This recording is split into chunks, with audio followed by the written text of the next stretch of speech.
back in the car again.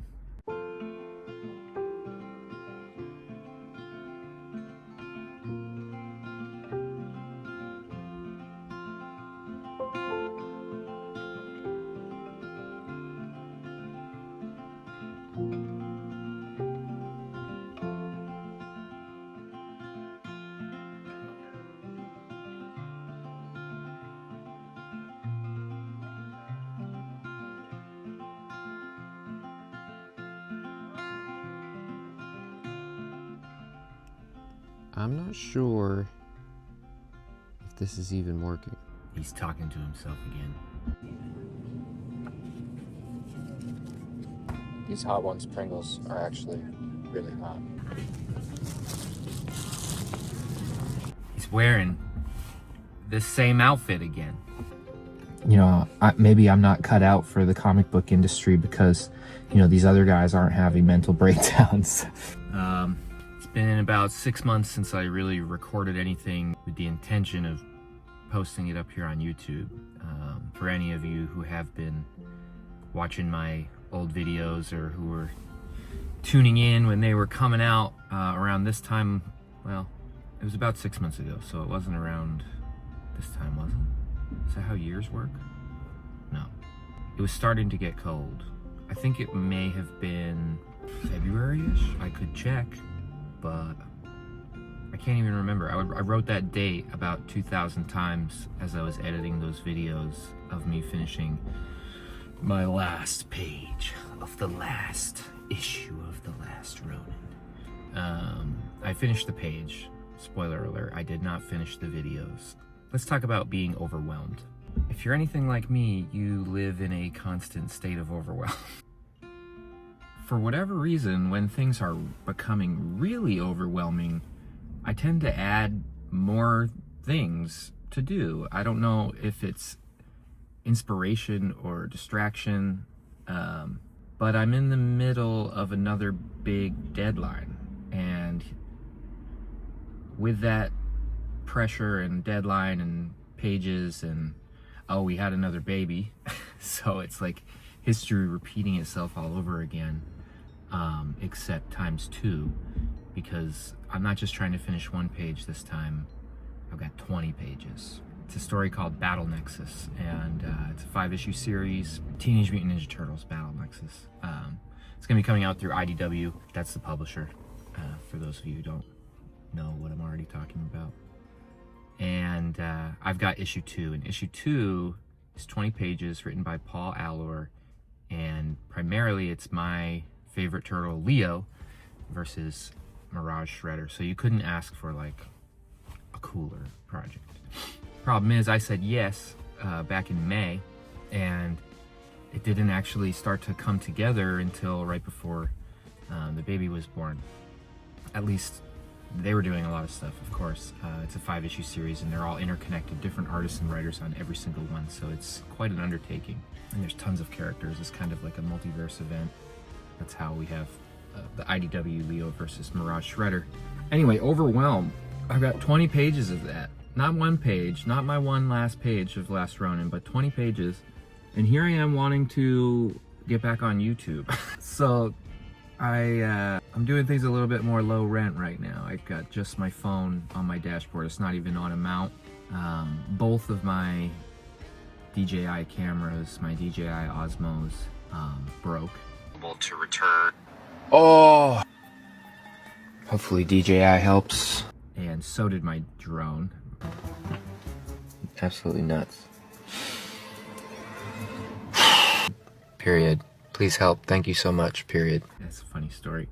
I brought my drone camping, which was one of the like main reasons I got it. But it has this like auto takeoff feature. It's like one of the, I think it might be one of the only drones that you can fly without a remote, and maybe this is why. But we're going down the river in these tubes, me and my buddies, and I'm like, I don't know if it'll come back to me, guys, because a lot of times what it does is it'll scan your face and then it'll go up, and what it does when it wants to return is find you, but it also like probably thinks you're standing in remotely the same place. But because we're floating down this river, and I had known that this would happen, I told my friends that this would probably happen, and for whatever reason did it anyway.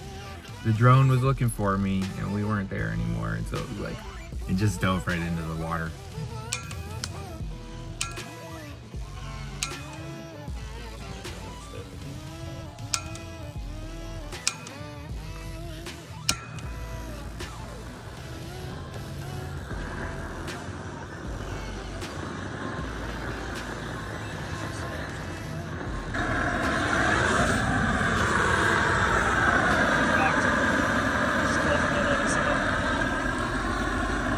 Both DJI Osmos down, my DJI Neo drone down, and until yesterday, they were all, I had them all replaced. DJI was awesome with their replacements and customer service. I think it cost like the most any of them cost me like 80 or 100 bucks, and gave me a full replacement, still sealed. Until yesterday, all 3 of them were still sealed. So I'm going a little bit more low rent this morning. Just got my phone on the dash. I did order like a cool car mount. I've been getting that Instagram ad that you guys have probably all been getting. Maybe that's just my algorithm, but apparently sticks to anything. So overwhelm. Yeah, so it's tough because I am inspired by, you know, getting out there on YouTube and sharing my process. Let me tell you like where my head is at as far as why I want to do that. Like anything I choose to do, it needs like stacked reasons. It needs multiple reasons. I won't even go out to South Portland to like go get dog food unless I can think of a couple other things to do while I'm out there, as far as like things to pick up and errands to run. It's stupid, but it's one of my things. So with YouTube, I'm sick of the short form, like super short Instagram stuff. Sometimes I'll have like a really good video of me drawing or whatever, and I'll go to post it and it'll just get cut because of their time limit, or I'll have to speed it up so that everyone in the world thinks that's how fast you can create art, and just gives this false impression, which you fight against constantly with deadlines and editors and this, that, and the other thing. Anywho, and my Instagram was kind of turning into, I mean, it is, you can go there and it has to be. It's like, anytime I'm doing social media, one of those stacked reasons is like, oh, this is part of your job. This is part of your job. And so if I can see some sales that come from an Instagram post, like if I'm drawing something and at the end, it's what I'm actually drawing is like this, you know, 5 cover set, and then I can write, you know, like email us for a set, blah, blah, blah. Like that's a good thing. Then it was worth the time of doing. People got enjoyment from other reasons. So but it's kind of turned into like, I feel like I'm making ads all the time, especially because they're quick and I'm trying to make some money at the same time. And so with YouTube, I've always been making videos. I've always been recording things. I have so much that there's just no time to even edit it all, but I have almost everything recorded. Making of Last Ronin, making of this, the other thing. And if it's not recorded, there's photos, there's stuff I could say about it. I'd love to get just kind of, you know, my trajectory and my story of how I decided, you know, that I wanted to make comics, and then everything I did to be able to do that. And at the same time, I'd love people to learn things, because I've learned so many things with my process of actually drawing. I have like magnets in my electric eraser. I have an electric eraser. You're probably like, why? What? I don't ink. I use pencil as my inks, and my pencils are digital.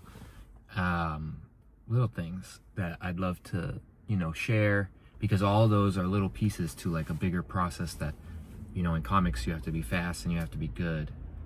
Again, stacked. You gotta be both those things. And so every new fine-tuning that I do to my process, or new things I've thought of, or, you know, oh, if I put a magnet in that, it'll stop falling off my desk, and I won't even have to look away. I can just grab it from right where I know that it is. And you see Joe Kubert's desk, and he has all these like cut cardboard that he has like made specifically for certain tools that he just tapes up there. Like, so every artist finds their own, you know, methods and processes, and those are all like in service of going faster and getting better. And the ones I've discovered with each project, I kind of discover new things. I'm doing things differently even on Battle Nexus here. But the stuff I've discovered, I think, is like worthwhile. And if you can skip, you know, the time that it took me to discover that, or at least try it and then, you know, turn it into your own version with what works for you and your process and the way you like to make things, that would be pretty cool. So that's another reason why I want to be on YouTube. I've always been filming things. If I had unlimited editing time, like this would be really cool. I have it in my head what I want to like make, and it would be, I think it would be more like documentary style, and I don't know, it would be cool.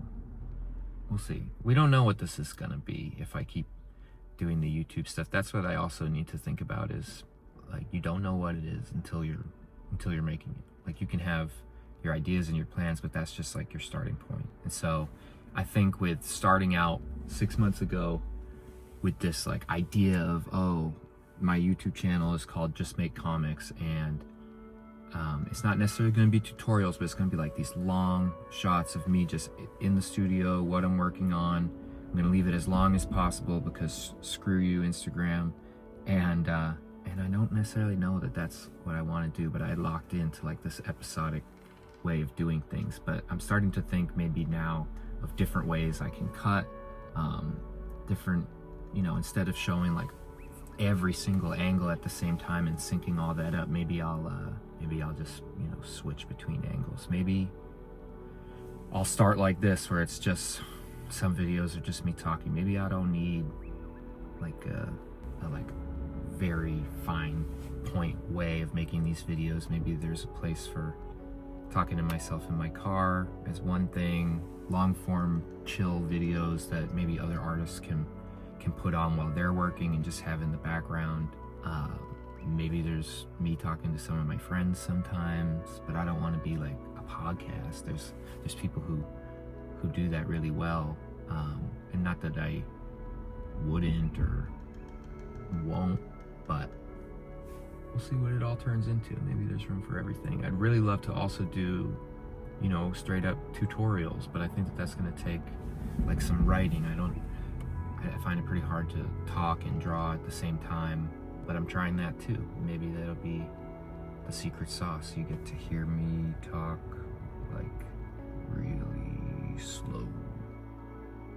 This is always the scary part, when you've just started dropping down this thick ass line. I don't know. Overwhelm. So yeah, here I am in my car talking to myself, but I think it's good. It's good to share. I got a lot of good feedback on the other video of me talking to myself wearing this exact same coat. I talked about some struggles in the moment, and like still it feels a little cringy for me. I feel like it's a bit complainy, and I try not to be publicly complainy or negative if I can help it. I'd rather it be inspiring. And I got feedback from people, a lot of artists and creators, significant others reached out actually and said, you know, how much they did relate to it and got out of it. And I think that is a good aspect too, but it's definitely going to take some warming up for me to get vulnerable, and you know, and I don't want it to sound too negative. So not that the negativity isn't there, but you got to use that negativity as a springboard for, you know, action and doing things differently. You can't just like wallow in it, which I would never recommend. But yeah, stress is real, and I think it is good for people to know just kind of what it's like. I mean, every job is like this. Anything that you're doing is stress. Like even the most wonderful, like I feel like I can't, oh, he's drawing Ninja Turtles, Leo vs. Shredder, he got to do, you know, the Last Ronin and this, that, and the other thing. So like, what right does he have to complain? Like, that's what I'm saying to myself. But anything is stressful, you know. Like, I'm like so happy to obviously have this opportunity I have gotten here, have landed here in my career so far. And it's what I've always wanted. But like, you know, people always want to, you know, fall in love and get married, but look at how friggin' stressed out people are on their wedding days, right? Like, it's supposed to be the best day ever, and usually a lot of people, they get pretty angry.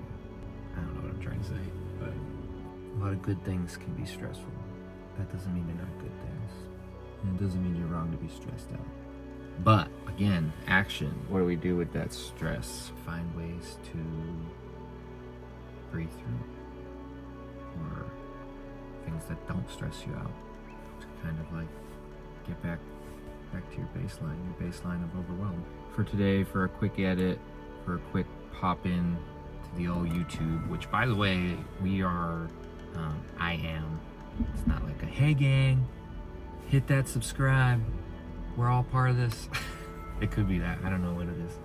But what I mean to say is, I'm less than 100 away from 1,000 subscribers, so that's pretty cool. I think once I saw that, I was like, hey, maybe some people are, you know, getting something out of these videos, even if I don't know how to make them just yet. But I'm gonna keep posting, I'm gonna keep recording, and yeah, you keep doing whatever it is that makes you happy. I said a while ago when I was like in the midst of Last Ronin, and it felt like a dream. I was like, oh my god, everything is amazing. Like, I was really appreciative then, and I want to get back to that. But I remember saying to my wife, like, look at her and go like, are you happy? Are you doing what you want to be doing every day? And I literally meant it. I was like, everyone should be doing what they want to be doing every day. Like, that's how I felt then. I still feel that way, but I was lucky to be doing that. And now I guess the only reason I would say that it's not that way is because of my kids, because of my 2 kids. And every day is it's a split decision between, you know, it isn't a decision because it's a job, but because when you're self-employed, it feels like you're making a choice, and I'm doing everything I can to not make it feel like a choice I'm making. So I'm going to start, you know, trying to have more regular hours, because when it's a question of, are you going to the studio today? Are you going to the studio today? Are you staying home? It's always like, I don't think I've found the balance. I know I haven't found the balance yet, but that's what I'm going to be trying to figure out. I want them to know this is a job. I have to do it until I get that Netflix money or 1 million subscribers here on YouTube. I need to, like, comics just take time. I've been saying a new quote these days, which is, everything takes forever. And I wish it didn't, but to do these 20 pages of this issue right after getting back from New York Comic Con, I haven't even unpacked this yet. To do these 20 pages is like, it's head down every day. I'm doing them in batches of 5, which is a new method, instead of just, you know, one at a time. I'm doing batches of 5 so that hopefully when I'm halfway through, I can ride that momentum to the end. So I'll talk more about that at a different date, maybe when I can show you some of the work. Right now it's all top secret. But like I said, I'm taking some videos, so stay tuned. I don't know what this video is or what I should even call it, but maybe it doesn't matter what I call it. Maybe it's just good that it exists. I don't know. Alright, I'm gonna go draw some stuff. You should too.